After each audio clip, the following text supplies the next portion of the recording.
ভাই এই চলে আর কি ভাই, মোটামুটি ভালোই। কি হয়েছে মন খারাপ ফিরলে? মন খারাপ ভাই, দুনিয়া চিন্তাধারা, দেশের চিন্তাধারা। আর টেনশন করেন না, আছেন তো অনেক বছর, কয় বছর আছেন? বাইরে আছি তো 5 বছর হয়ে গেছে। ভাই মন মাশাআল্লাহ। 2021 সালে আইছি, ভাবছি যে 4 বছর থাকতাম। ফাস্টফুডও করছি 5 বছরে। 2021 সালে ফাস্টফুড করছি।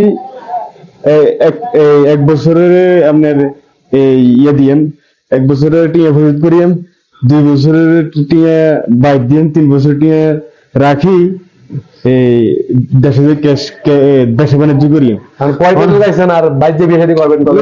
5 বছর হয়ে গেছে, পাসপোর্টের মেয়াদ শেষ, টিয়া 5 লাখ ঋণ আছি। বুঝলি, প্রতি মাসে হালাত কপাল যায় না, বুঝে। ভাই আমরা তো 5 বছরে আইছেন, আমরা এত টেনশন, আমরা মাত্র আইছি 2 বছর। হালাত কপাল জানা, টিয়া থাকলে খরচ করি, না থাকলে হালাত করে খরচ করি। হ্যাঁ, হ্যাঁ। খরচ বন্ধু নাই, খরচ করতে হবে। খরচ করতে হইব। এই হলো কথা। মানে পকেটে টিয়া থাকলে খরচ করি, না থাকলে কি হালাত করি। জীবনটা টেনা